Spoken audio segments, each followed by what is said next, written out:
अनगिनत वाधायूं। माता खे मुंहिंजो प्रणाम। तव्हां सभिनी खे नमस्ते। मुंहिंजो शायरी जो उन्वान आहे सवेरो तूं जगाईंदी। सवेरो तूं जगाईंदी। वाह। सवेरो तूं जगाईंदी। दीपक भैया सां जाम सालनि खां पोइ मिलिया। सवेरो तूं जगाईंदी। केसिताईं दिल जो ख़ैर मनाया, केसिताईं दिल जो ख़ैर मनाया, कीअं तूं राह ॾेखारींदे। केसिताईं दिल जो ख़ैर मनाया, कीअं तूं राह ॾेखारींदे। कॾहिं त मिलंदो सुकून, कीअं तूं यादि न ईंदी। कॾहिं त सुकून मिलंदो, कीअं तूं यादि न ईंदी। केसिताईं दिल जो ख़ैर मनाया, कीअं तूं राह ॾेखारींदे। वही रोशनी ऐं उम्मीद जी मौसम मिटी पवे थी अखियुनि में। वही रोशनी ऐं उम्मीद जी मौसम मिटी पवे थी अखियुनि में। कॾहिं तूं प्यार जो बाग़, कॾहिं बरसाति वसाईंदे। बरसाति वसी वई आहे।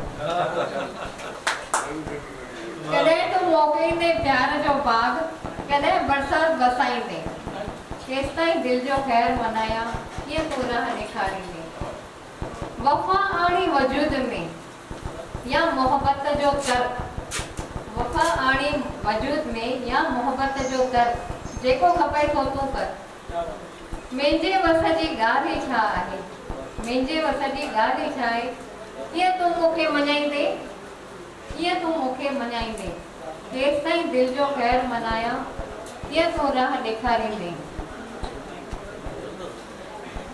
छा कॾहिं ख़तमु न थींदा, छा कॾहिं ख़तमु न थींदा ग़म जा फसाना क़ाइम ज़माना। पूजा कॾहिं त राति पुठियां सवेरो तूं जगाईंदे। पूजा कॾहिं त राति पुठियां सवेरो तूं जगाईंदे। केसिताईं ख़ैर मनाया, कीअं तूं राह ॾेखारींदे। कॾहिं त सुकून मिलंदो, कॾहिं तूं यादि ईंदे।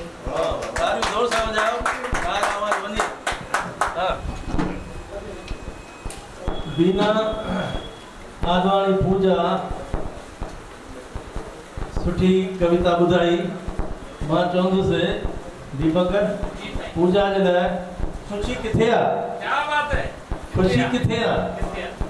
असीं त गम चाहियूं था। ख़ुशी किथे आहे। असीं त गम चाहियूं था।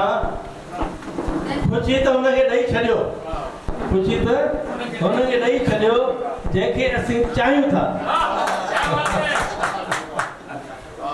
हाणे असांजे सिद्धार्थ सभापति साहब असांजा मेंगरा साहब हे मुशारे महफ़िल में वेठा आहिनि त चयूं ॿ लाइनियूं मूंखे बि चवणु ॾियो।